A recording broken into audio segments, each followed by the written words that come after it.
1, 2, 3, 4. Those are numbers, but you already knew that. If you want to know what number you're going to pay each month for your car, use Kelley Blue Book My Wallet on AutoTrader. They're really good at numbers. AutoTrader. This episode is brought to you by Starry.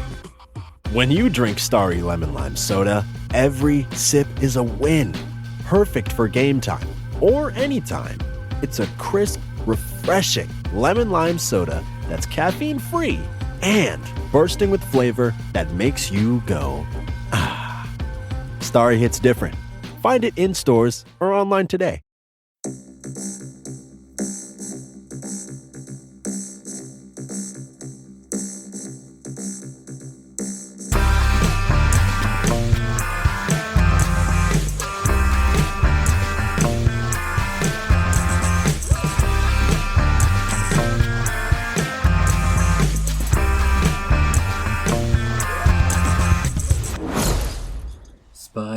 Spider-Man does what? Are you ready? Yeah. Cool. Hello and welcome to Unequal Sequel. Extra. It's Friday. It's another big one. Oh, God. I was, doing an extra long jazz hands there. You would have thought I wasn't looking for a minute because I was getting everything else set up, but then I turned to it and there it was. It's ridiculous. Yeah, I know. I know it's Friday, but... I think that we should get a Patreon and then we should put out the video recordings of when we do the podcasts. Because I reckon people would love to see my jazz hands. I don't think they would. It annoys me. You're always so cheery. Jesus Christ. I know. But, you know, what's the point in not being cheery? Eh? Exactly. Hopefully, yeah. we're going to have a good time today, right? Oh, well, I hope so. I've literally just seen the movie we're going to talk about. Literally, like, it finished not less than an hour ago. So, yeah. So it's all fresh. What are we doing, very Rich? fresh. We are doing a review, our version of a review of Spider-Man No Way Home. Brilliant. And I was very excited because, you know, I'm a bit of a Spider-Man nerd. Yeah. And also because, I wasn't as worried about the spoilers as a lot of people because I already knew a lot of spoilers anyway because I kind of have a very small inside track to Spider-Man movies. Sorry. It's all right. Well, thank you for not ruining it all for me. I've been holding my tongue for so long. You've done really well. Really well. You know, there was so much stuff that I knew about that I'm like, no, can't say anything. But I'm so glad it's all come to fruition. I'm glad that I ignored the last trailer and I've tried to stay away from as many spoilers as possible. Obviously, I think I knew stuff was going to happen, but I didn't want to see pictures of it. That's all I wanted. Okay. Oh, we should also... Yeah. This is a spoiler special. Well, it's not special, but this Yeah. is a spoilerific podcast. We couldn't talk about this movie without having spoilers. So strap yourself in. If you've not seen this movie, put the podcast aside for... Hey, that's naughty. No, we don't want anyone to do that. Okay. If you've not seen this movie yet, pause the podcast and then come back to it once you've seen it. Because we will spoil the movie for you. So there's too much in it for us not to spoil it. Yeah. There can't be that many people that haven't seen it because... Was your screening packed today or... Because you're a daytime screen. Yeah. So mine was 10 o'clock in the morning and it was very full. Yeah, mine was rammed. It was so full that I felt like I wanted to keep my mask on the whole time because I thought there were too many people there. Me too. I thought, if you're the sort of person that feels they need to take your mask off while you're watching a movie in the cinema, Spider-Man's probably not the movie for you. Being as, you know, he wears a mask all the way through it. So. Yeah, yeah. The person I sat next to in the cinema, I've never sat next to someone who breathes through their nose so loudly. Oh. It was really off-putting. It was like... I actually didn't have anyone in my row. Oh. So the rest of the cinema was full. I sat in the very back row in the really posh seats because I don't want to play this up too much, but my back is killing me. I got a really bad back, so I thought if I'm going to sit through a very long movie, I need to be in the really expensive posh seats at the back. Yeah. So I paid a bit extra, but there was no one in the posh seats. There were in the row in front of me, but no one on the back row. Oh, okay. Good for you. I didn't think it was that long. No, it didn't feel that long, but it was. Was it? My screening started at 10 in the morning, and it was after 1 o'clock that I left the cinema. Okay, so it was longer than I thought then. Yeah, so it's a good 3 hours-ish that I was in there for. Obviously that includes trailers and adverts and waiting for the end credit sequence and stuff. So the movie's not that long. Cool. But it's still a good chunk. Yeah. Number one question, Rich. Can we have the plot, please? Yes, we can. So, again, I'll try not to do too many spoilers in the plot. Yeah. Essentially, we know it follows straight on from the end of Far From Home, where Peter is revealed to be Spider-Man. Literally, the next minute is the start of this film, and it's all about how the effect that has on Peter and his friends and his family and everyone close to him. And he then goes to Doctor Strange to say, can you help me? Can you help me kind of make everyone forget that I'm Spider-Man? And during that point, we know this from the trailer, during that point, Peter goes, oh, actually, I want Aunt May to know, I want MJ to know, I want Ned to know, and Doctor Strange is like, you're fucking this spell up.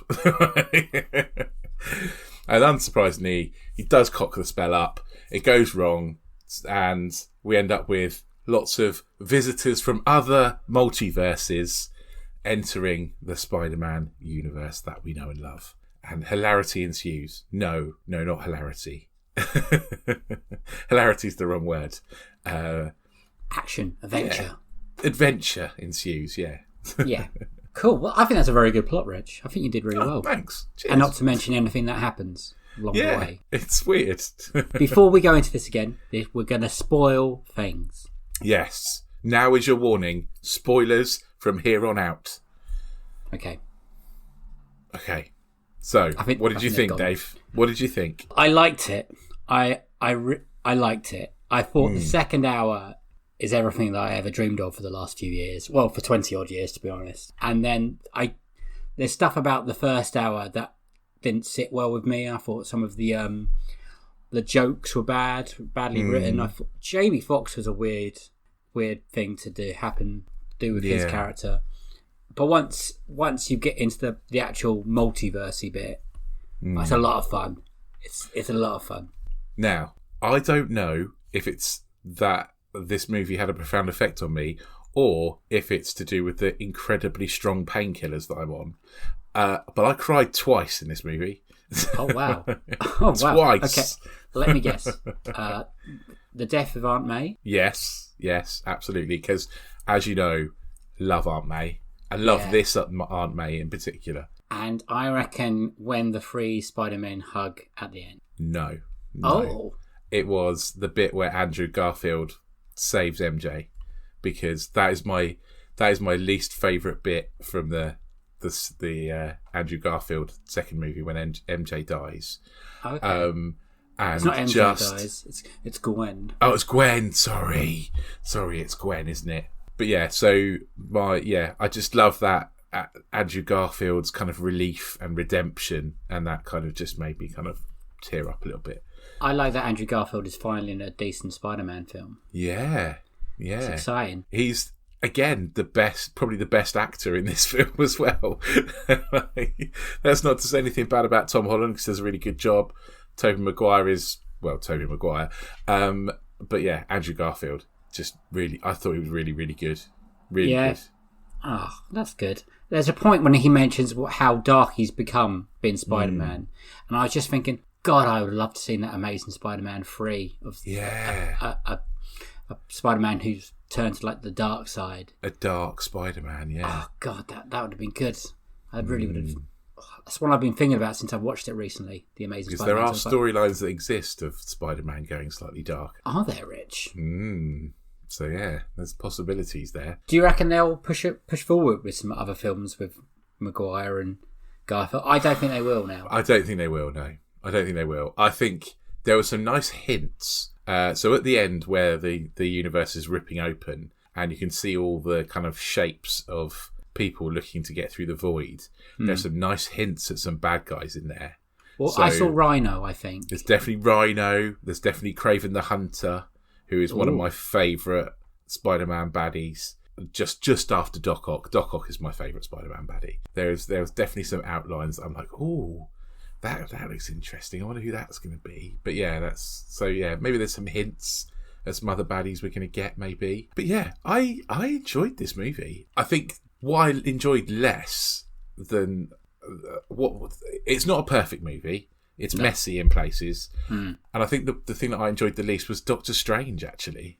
I don't know. So the joy of Tom Holland Spider-Man movies are that they put him in a real kind of situation of being a teenager. And I think that sort of real world kind of jars with the Doctor Strange magic world a little. I know, like, Spider-Man's been to space, so they make a joke of, like, oh, you've been to space. Like, yeah, that's good. Thing between them. But I don't know, I just feel like the Doctor Strange bits didn't work quite so well. And also, I don't know, Doctor Strange is a lot more powerful than he appears to be in this movie. It's weird. I kept thinking there'd be, like, some sort of reveal that he was weakened or something, or something's gone wrong. But yeah, he seems a bit kind of, I don't know, feckless. Yeah, I don't 100% agree with you, because I quite like Benedict Cumberbatch as Doctor Strange. But I do. I can see where you're coming from. I do. It's just in this movie, it didn't, I don't know, it just didn't feel right. It just didn't sit right. And he was outsmarted by 3 teenagers, essentially, and trapped somewhere for half the movie. That doesn't seem like the Doctor Strange who defeated Thanos, essentially. Came up with a plan to defeat Thanos. You know what? Yeah. I don't think he came up with a plan to defeat Thanos. He saw the plan. Well, yeah, he saw the plan. Yeah, okay. All right then. Yeah. I don't know. It just didn't quite feel right, that bit for me. That character didn't land for you. No, it didn't. It was more the story than the character, I think. I think it took its while to sort itself out, to find itself. It crams a lot in. And I think that's why we can't avoid spoilers, because it crams a lot in. Like, yeah, because Doc Ock's back from Spider-Man 2 as Alfred Molina, who I thought was great. Brilliant. Yes, very good. And I also didn't... The de-aging's very good, because I didn't even notice it or think about it at all. No, that was which can't be said for all the de-aging on all the actors. We had Jamie Foxx as Electro from Amazing Spider-Man 2. Yeah. We had Lizard from Amazing Spider-Man 1. Yeah. He was pretty pointless, to be honest. Yeah. We had Sandman as Flint Marko from Spider-Man 3 with Tobey Maguire. And we had MVP William Dafoe as the Green Goblin. We did. Osborn. And I sort of liked that they made the Green Goblin look... We've talked about this before, I think. They made the Green Goblin look like the comic book Green Goblin, flying around in a purple hoodie rather than a metal suit, essentially. They couldn't wait to smash that suit, could they? They had to find a way to get William Dafoe to show his face off. Yeah, absolutely. And what a face. I keep saying, why did they hide that face in the Spider-Man one? I thought he was absolutely brilliant. I did. I thought he was very good. And I like that kind of inner battle that he has, because that's what the Green Goblin's all about, right? Is that, Norman Osborn is essentially kind of schizophrenically fighting himself. But yeah, I think the story sort of might have let him down a little bit, though. No one let William Dafoe down. You don't think? Every time he was on screen, it was magic. He was great. I just think that his plot points were a bit... I'd rather have his plot points than... convoluted. than Electro's or Sandman's or the Lizard. I mean, Sandman, I do not get Sandman in this movie whatsoever, because Sandman's whole thing is he just wants to get back to normal and get back to his daughter. So why he turns from... He would be the first one who'd be like, if you can make me whole again and send me home, just do it. Do it now. Alive. Yeah. Do it now. Like, how... That makes no sense whatsoever.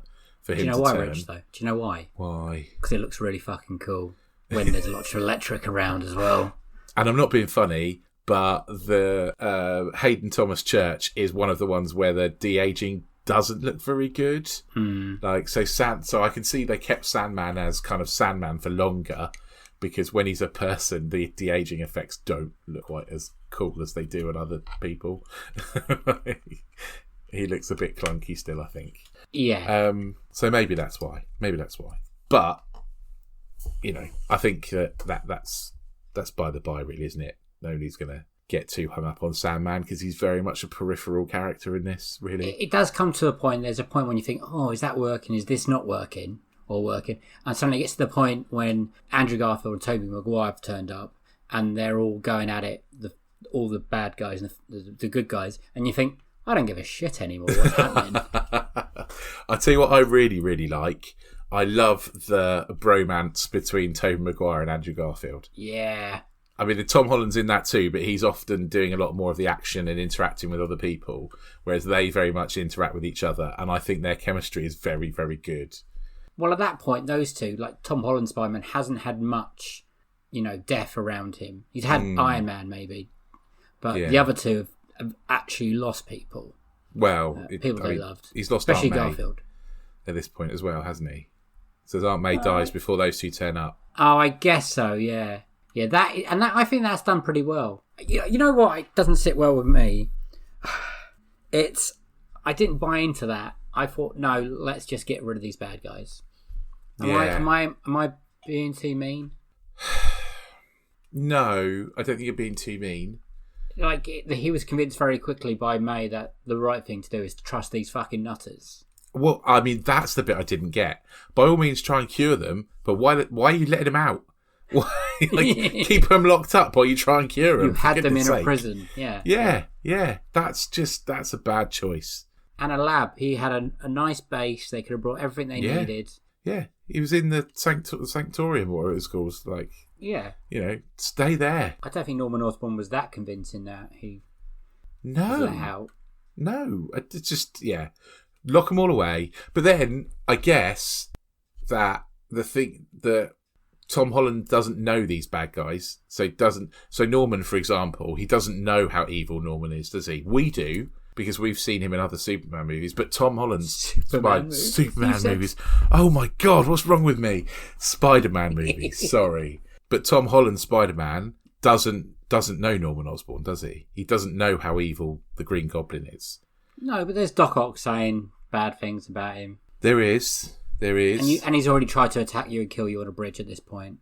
Yeah, but that's the Goblin, though, isn't it? So I don't know. I don't know. I guess that's what they were thinking. But yeah, it's a bit. There are bits of it that don't make sense. I mean, there are bits of it that are clunky and that don't make sense.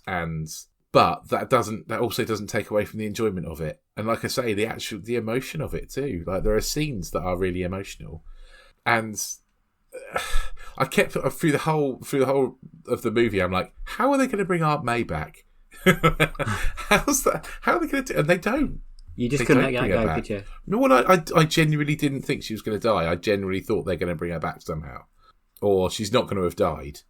She's been injured really badly, and then Peter will go and see her in hospital, but she won't know who Peter is because everyone's had their memories of Peter. We should talk about that. Before we talk about that, let's just quickly talk about how excited were you when Charlie Cox's Matt Murdock Daredevil turned up. I mean, excited. It's been heavily rumoured. I called that, and I did not know that was going to happen. When we did the trailer breakdown, I called it. You weren't the only one. Don't pretend you're some kind of genius here. No knowledge. No. I had no knowledge of anyone else calling it. Remember when we did the trailer breakdown? I said, look, I've avoided anyone else talking about this, and I called that Matt Murdock was going to be in it, and I'm so excited because he's such a good Daredevil, and we really deserve a good Daredevil movie. I don't want to spoil Hawkeye for anyone who's not seen Hawkeye yet, but it seems like the Kingpin's coming into the Marvel universe a bit more. He's ruined that for me. Have you not watched it? No. Oh, last night. Guess where I was last night? I was watching fucking Spider-Man. I haven't watched it yet. It's been it's on the Kingpin's on the posters and stuff, Dave. It's not like, it's not a secret. We have to put a spoiler on a spoiler that if you haven't watched Hawkeye yet, just don't listen to this one either. Bloody sorry, listeners. Sorry. Yes, but I have seen posters and shit, and Vincent D'Onofrio is definitely he's dropped big hints himself. Yes, absolutely. I grabbed my wife's knee at that point when he turned up, and she could see that I was very excited. I was like, and he's very cool in it as well. Like, someone throws a brick through Peter's window and he just catches it Yeah, that's all we I'm need. a very good lawyer. That is good. We've also got we when we talked about the trailer and our ranking, we talked about Flash's reaction of finding out that Peter Parker's Spider-Man. I found that quite funny. At least they included it, funny. And it wasn't just one little joke. It ran for a bit, and then they dropped it. It did. Yeah, they did, yeah. Flash essentially trying to make out that him and Peter are best friends, have always been best friends all along. Writes a book about it, of course, because it's Flash. And also gets the blonde hair. Like Flash in the comics always had blonde hair, so he gets his hair bleached. Do I remember in the animated series, doesn't Flash become like Aquaman? Not that Aquaman from DC, but like Water Hydro Man or something. Yeah, maybe like Hydro. I can't remember the 90s cartoon very well, to be honest. It's been a long time since I've revisited that. It's been a long time since I revisited the comics as well, so my knowledge is fuzzy. Yeah, there's so many versions. But there are loads. So it's interesting. Yeah. There's a whole multiverse. There is a nice joke of Jamie Foxx saying to Andrew Garfield, "Oh, I thought you'd be black." like a real clear hint to a Miles Morales. Yeah. Kind of like, it's like, "Oh, you're from Queens and you're doing nice things to people. I thought you'd be black." I liked that. So maybe in one universe there's a black Spider-Man. Well, there definitely is. We know. He's called Miles Morales and he's the best Spider-Man. So yeah. I was hoping he would be introduced at some point, but that might have been too much. I think that would have been too much. It was too much anyway, if I'm perfectly honest. Like, we've criticised Spider-Man movies before, like Spider-Man 3, for having too much. Yes. And this was too much. But because some of the characters get wasted, like Kurt Connors, the lizard, he's pretty pointless in this. It does virtually nothing. You're like, oh, cool. And then that's about it. As much as I can say about the lizard. That's it, yeah. Let's talk about the introductions of Spider-Man. So it happened.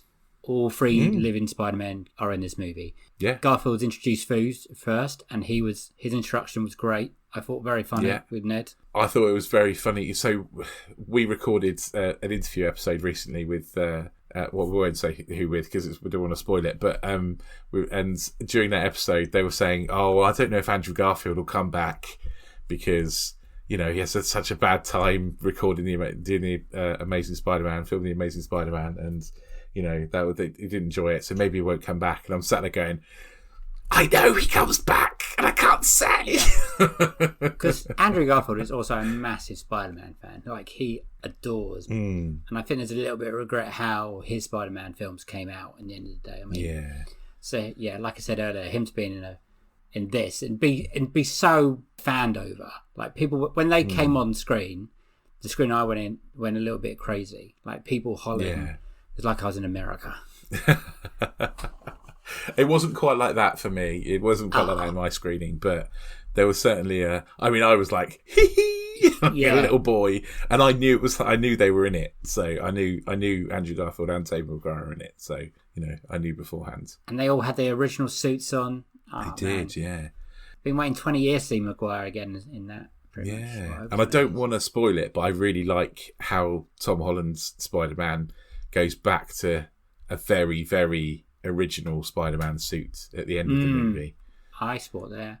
That's the suit I dressed up as once at uni. That suit. Nice. What didn't look quite the same as it did. I mean, maybe a little bit more like the Into the Spider-Verse Peter Parker.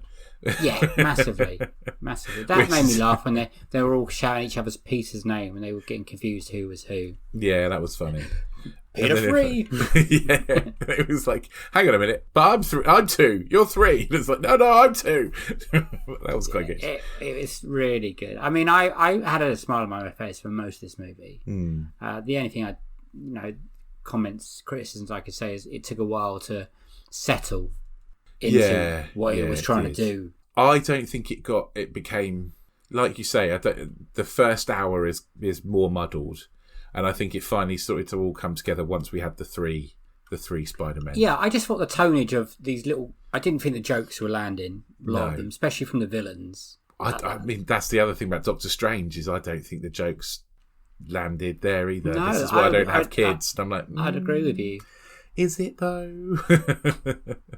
Yeah, and like you say, the jokes and the villains didn't quite work. Apart from Alfred Molina, I think Alfred Molina was very, very good.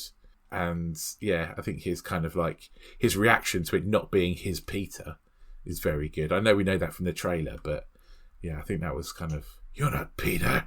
Like, I think that's. I liked the whole. We've seen so much of the bridge from the trailers and the pictures and stuff. I liked that. But it was still scene. There's still a lot more of the bridge.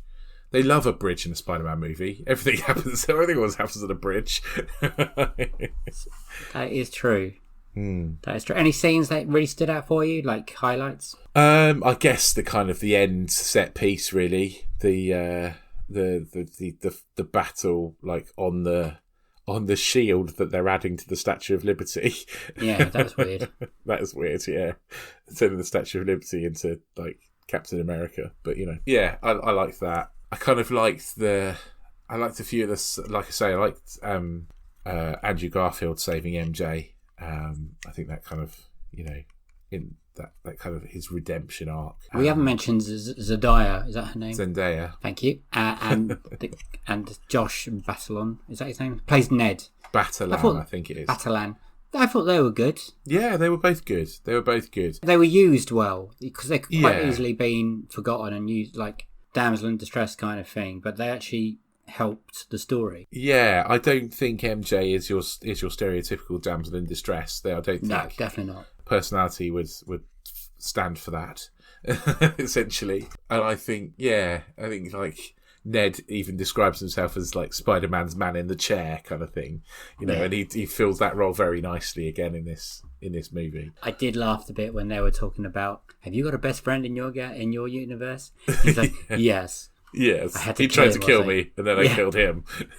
Ned's like, okay. I promise I won't turn against you. But I also really liked the really sad bits at the end, where everyone has forgotten who Peter Parker is. He goes to visit MJ, and he sees Ned, and they're all excited about going off to uni. And he sees Happy at Aunt May's grave, and he can't kind of let Happy know who he is or anything. It's I liked that scene in the coffee house because it shows that for a minute he was going to try and persuade MJ that we had this part, and then he realised maybe their life is better without him in it. I think he kind of sad. Very subtly sees the cut on her forehead, doesn't he? And realises putting her in danger. Yeah, she's in danger for knowing him. About me, they're going to school, MIT, and then watching it, I feel like really protective and fatherly over Peter, of being like, damn, he needs someone to look after him. He's in this crappy little apartment on his own. That is a good thing to talk about. What do you think the future is? We should talk about the future and then we'll rate it. Well, the future, we need to talk about the end credit scenes. There are 2 end credit scenes. Yeah. One of which is with Tom Hardy and Venom. It seems that Tom Hardy's Venom has been sucked into this universe. Turns out that Tom Hardy's Venom is not from the same universe as Tom Holland's Spider-Man.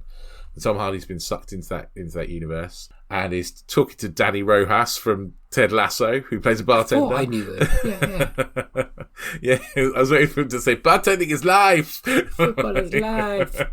But yeah, talking to Danny Rojas, who's bartender, and then also gets zapped when everyone else gets zapped back to their realities. He gets zapped back, but leaves a little blobble of black venom goo on the bar. So we do know that there is some sort of Venom movie coming in the Tom Holland universe, and maybe it's not Tom Hardy who's going to be Venom potentially. That'd be interesting. So they could end up with 2 different Venoms as well in the Marvel universe. I think they wanted to squeeze him in somewhere. Yeah, and so I think that's possibly how it's going to pan out, and it'll be useful because I think that's a nice payoff, because I think Tom Hardy's Venom is possibly too far out for the MCU. Yeah.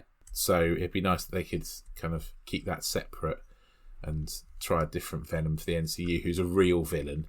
Because Tom Hardy's Venom is kind of an anti-hero almost, rather than a villain.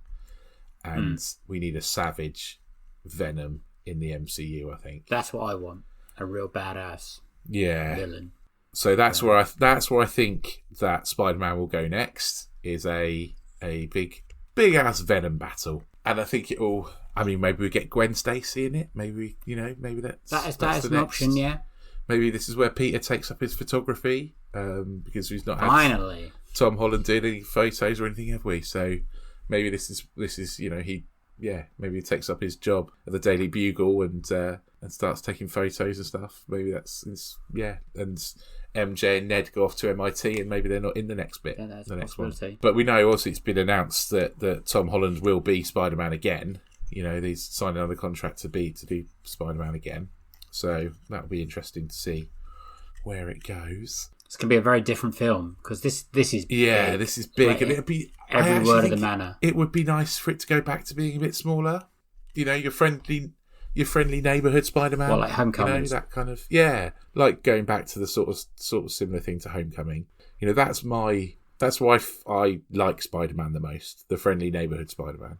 We've got Jared Leto's Morbius coming soon, and that's in this universe, because in the trailer, Michael Keaton turns up as the Vulture. So you never know, that might squeeze in. I thought we might get Michael Keaton in this movie, actually, because we didn't quite make the Sinister Six, did it? It was the Sinister Five. But yeah, the Vulture would have rounded out that Sinister Six, and it's obviously not. That was one of the calls we made when we did the trailer, is maybe it's going to be a Sinister Six movie, but it wasn't. Damn it.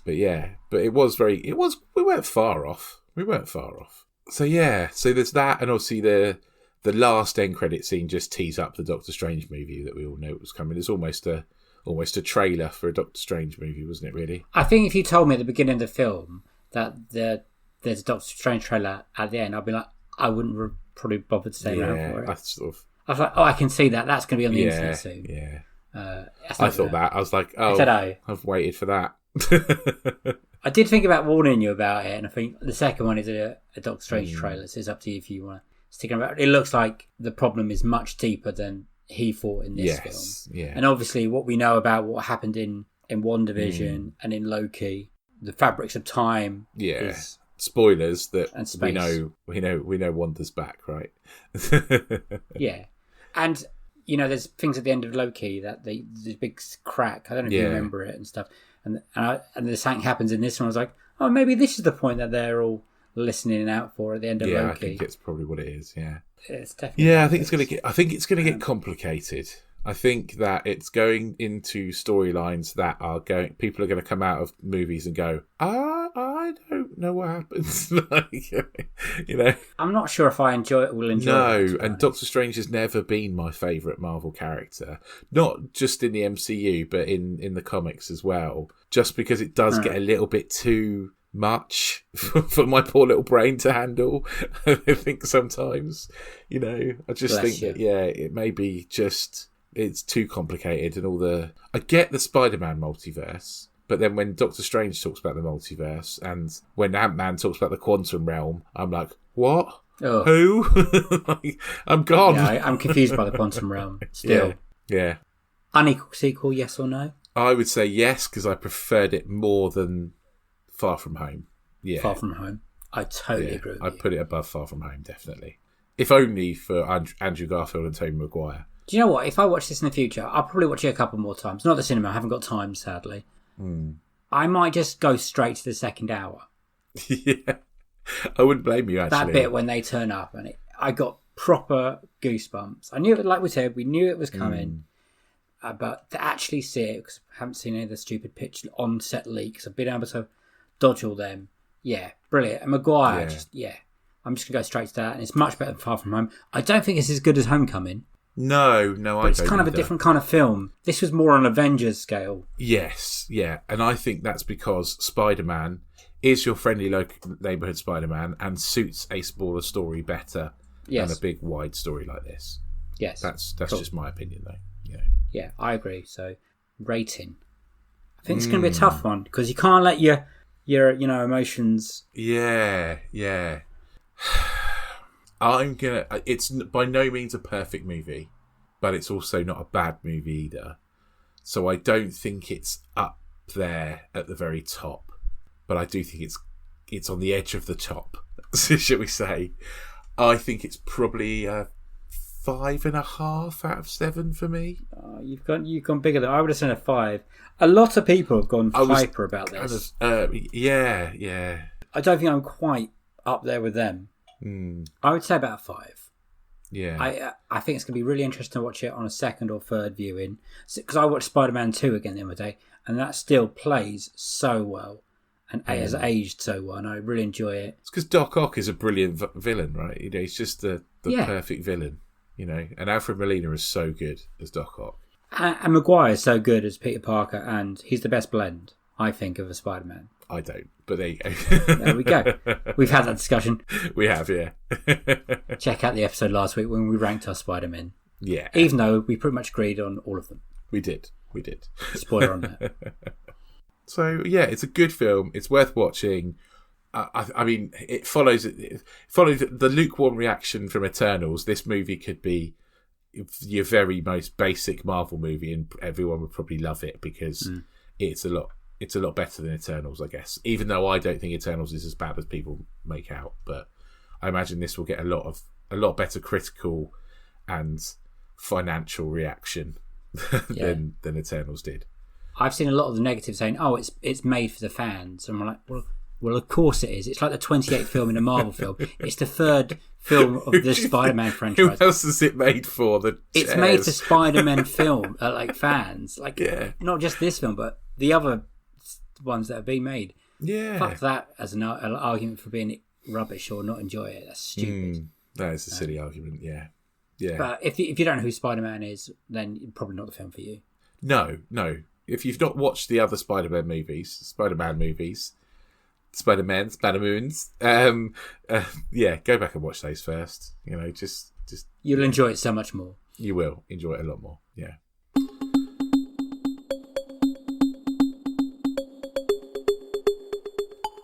What else have we got to tell them, Rich? Well, if you enjoyed this episode, and why wouldn't you? You can go back and listen to all of our other episodes, our extra episodes, and also our interview episodes. You can go back and listen to those on Spotify or Google Podcasts, Apple, on iTunes, or anywhere you get your podcasts from. Or you can also give us a nice little follow on social media. So we're at Unequal Sequel on Instagram and Twitter. And also, if you do go back and listen to our old episodes, do please give us a rating. Give us a little 5 stars and a nice little review. We'll love you forever. We really will. That's a promise. We will love you forever. It is. It's a promise. And we've also got an email address. Sorry, I nearly forgot the email then. You can send us an email, unequalsequel@hotmail.com. Perfect. There we go. Well done, mate. Yeah, we've got some absolutely cracking episodes coming up. Yeah. It's only taken me 40 odd episodes and I'm finally sounding professional at this stage. I know, it's really disappointing. Yeah, we're going to be Christmas period now. Happy Christmas, everyone. Yeah, Merry Christmas. Hopefully everyone has a nice break. We are taking a Christmas break, aren't we, Dave? We're going to... Yeah. Dave's flying off to Canada. So Canada. Yeah. Hopefully, if the world lets me. Yeah, true. So we're not going to have any extra episodes for a couple of weeks, but we are on Monday the 27th. So we have got an interview episode on the 20th coming up, so that'll be out on Monday. But then on Monday the 27th, we have also got a very special Christmas episode, and we will talk about our favourite Christmas sequels, our favourite, worst and dream Christmas sequels, but also we've got loads of special guests talking about their favourite, worst and dream Christmas sequels too. So that'll be fun, eh, Dave? It will be fun. To make that even better, Rich is editing that episode. Oh yeah, so it might be a complete mess. Sorry. Dave normally does all the editing. So if you listen to that episode and you're like, oh, the audio quality's not very good on this one, it's my fault. Yeah. Sorry. Forgiven. That's all from me. Anything else from you? No, that's it from me. Lovely. Merry Christmas. It's a bye-bye from him. Bye! It's a bye from me. See you next time. Bye.